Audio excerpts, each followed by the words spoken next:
What's up guys, Slash here. Today we're going to be visiting the red-blue version of Beast Gohan. So, without further ado, let's jump into it. So, here we are. We have Beast Gohan. Now, this deck is super fun. Now, obviously, when you're playing a red deck, the downside to red is it's not really built for mid-range games. It's better for earlier aggro. But, luckily, because we're running some blue, this is quite good in mid-range. Now, the way that this deck works is we need to get this pan onto our opponent's field. And the way that we get that is from this card. So, what you would be doing is your turn 1, you would end up just charging a Z energy, and on turn 2, you want to tap 1, get rid of a Z energy, and then play this. When this card is played, you'll get to play your Gohan onto your field, and a pan onto your opponent's field. And the Gohan we get to play is this one, a Deflect Unique Barrier. When this card is played, choose up to one of your opponent's battle cards with 15k power or less and KO it. So it's a handy effect. I would have preferred if it was a minus 15k, but it is what it is. Now, of course, what we can do is, when you're on turn 2 and you've played that, you could swing with this card. If you have your Gohan in your hand, you could end up just putting this one on top. And then when this one is played, you get to draw one, switch this card to active mode, so which means you can attack with the previous one as well. And then you get to play a Piccolo bestowed power from your deck, with its skills negated for the turn. So you'll get to play this one. And when this one is played, choose one of your opponent's battle cards, it gets minus 20k for the turn.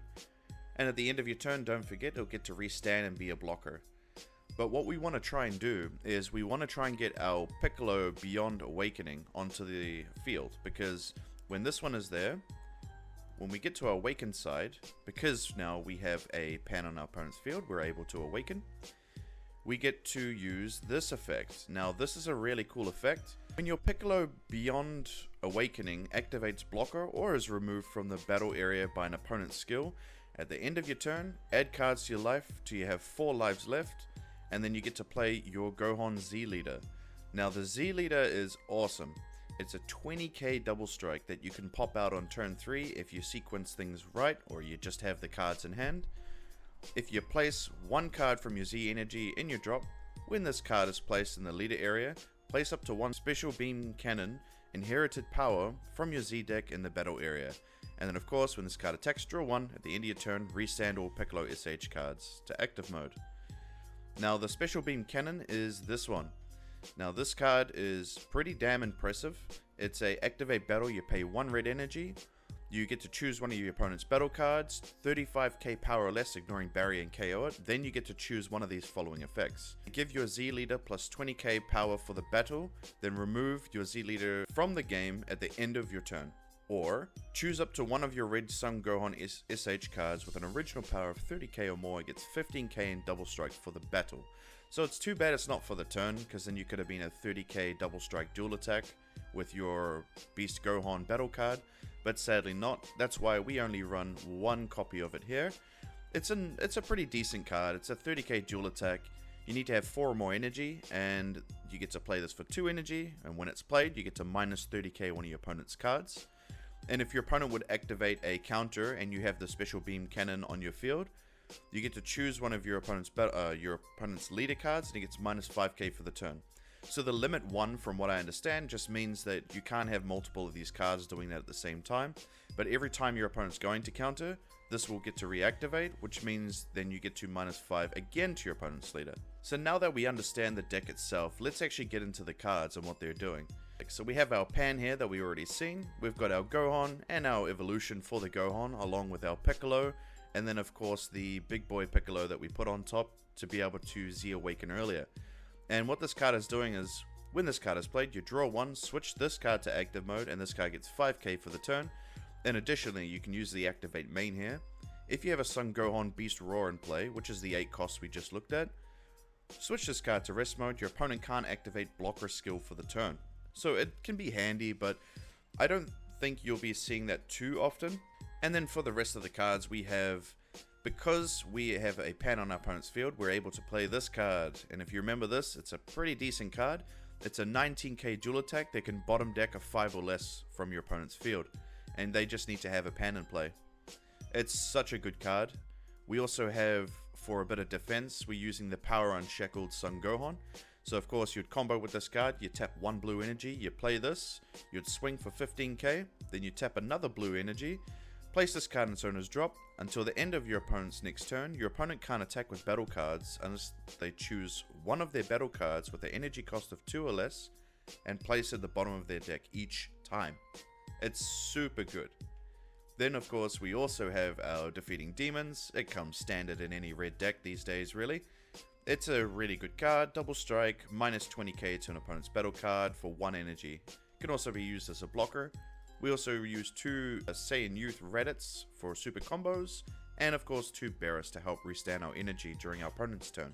And then when we get into our multicolor energy, we're running 4 Whis Teachings. So this is a really good card for energy exhaust. So what you would do is you would do this one first, as if all your opponent's energy is in rest mode, negate this card's energy exhaust skill in all areas. So typically on like a turn 1 or 2, your opponent's going to rest their energy, and therefore we get to use our Whis. So regardless, if you don't get that little combination going, just charge as the energy as early as possible, because you're not playing anything on turn 1 anyway. And yeah, you could also rival play this card if you wanted to, but I would focus more on some other things. So we also have our Vegeta, which we can use as a counterplay as well for 2 energy. If the battle card has 20k power or less, it's placed at the bottom of its owner's deck instead of being played. And then it gets plus 3k power for each card in your energy. And then of course the ultimate for the deck, we're running Radiant Saiyans. Because we can destroy for 2 energy either 4 of your opponent's battle cards, or you can play this for a 40k double strike crit to your opponent for some big boy damage. Then of course, for some other cards, we have our Senzu Beans. Now, Senzu Bean is going to be very handy because our leader will become a Z Leader by turn 3, hopefully. And then of course, if you're using Senzu Bean, you're going to be a 25k leader. So you're shutting off all your opponent's 15k attackers. Then on top of that, we pair that with our 3 testing oppositions for, as I like to call them, free counters. And then of course, we have 2 after image techniques for free counters. But we pair the Senzu Bean with our Protector of the People, because every time your opponent attacks with a battle card, your leader will get plus 5k. So you could end up being like a 40k, 45k Z leader, and your opponent's just not going to be able to attack you for the turn, which can be pretty handy. Then of course you got the Son Gohan we looked at, and then because we Z Awaken, we can use a Mega Shenron. Now this card is still super good and super bonkers. It's a triple attack deflect 2 cost. All it requires is a Z leader to be able to play it, and of course it's got the additional effect here for the activate battle. Choose up to 1 battle card or unison, it gets minus 3k for the turn for each of your Z energy. Additionally, if your leader is a Z leader, choose up to 1 battle card or unison and it gets minus 30k power for the turn. It's still so damn good. We run 1 Vegito volley attack. The reason being is because we don't have that much barrier removal, so this can really help get rid of those pesky cards. Obviously your opponent can still just counter you and stop this card's attack, but then they lose a counter and we paid nothing to play this, so it's a win-win regardless. Then for the Z deck, as we've seen with these 3 cards, we also have a few other options here. We have Beerus for a bit of barrier removal, but try to predict that your opponent's going to be playing, say, a Fated Rivals on turn 3, for example, or a turn 4. So try to play this a turn earlier, because you're still going to have to pay 4 blue energy in order to make this card work. So yeah, I would recommend trying to play it as early as possible. We also have our Vegeta, because it's an SH leader. We get to use this card. This can also help charge you Z energy, and it can also just help get rid of cards in your opponent's hand if they have more than 10. Then we have our Super Saiyan 4 Goku. This is pretty much just like a critical to your opponent. If they have 4 or more life, you get to deal 1 damage to them. It would be a 20k double strike barrier, which is crazy. And then of course we got the Rush Attack. We should know that by now. It's a super good card. And then for our side deck options, so these are just other things that you could run with. So if you don't have the money to be able to get your Defeating Demons, you can run 2 Beerus Balls for your counterplays instead. And of course, if you don't have the money to be able to buy these Vegetas, which are roughly about 4-5 euros each, you could end up just using your Mecha Freezers here, which are really, really good and super, super cheap. we also have Topo. Now, Topo is going to be more of a mid-range card, but because we already have quite good defense because of our Power Unshackled and some other cards, I didn't really see the point of putting it into the main deck. But if you were up against something that was very aggressive, let's say like a Red Pan or anything along those lines, or more or less like a mirror match, then a Topo is a great option for you. And then you also have a ultimate of choice you could run. You could go with Eternal Dragon.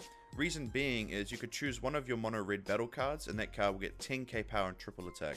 So you could turn your Omega Shinron into a 40k triple strike triple attack, which is pretty insane, to be honest.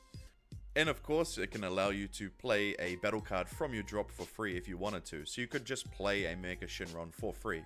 So yeah, that's more or less the deck. And more or less your turns 1, 2, and 3, and a little bit of 4 is your turn 1, you're not really playing anything, you want to charge a Z energy. Your turn 2, you want to get your extra card onto your field, and it'll get your Gohan onto your field, and of course, it'll put a pan onto your opponent's field. Then for your turns 2, if you can, try to evolve with your Gohan to get out your free Piccolo, or just play a Piccolo if you need to. And then when your turn 3, you want to be able to evolve your Piccolo on top. Then of course, you can just block with it next turn, or when your opponent attacks you. And then once that happens, you get to go to your Z Leader. Then once you're at your Z Leader, that's when the real fun begins. Because now you can start playing on turn 4 your Omega Shinron or your Beast Roar if you happen to have it. You've got all your crazy defense here because you're starting to get more and more energy, which means you have more options. So you could go with your Wrathful Awakening, you've got your defense here from your Power Unshackled. There's so much you can do. This deck has a lot of interactions, it's quite fun. So that's more or less the deck. I hope you liked the video. I know it's a bit of a short one, but I wanted to keep it short and simple for you guys. I hope you liked the video. If you like it, you like it. If you don't, you don't. Thanks for watching, guys. Peace. Links to the deck will be in the video description.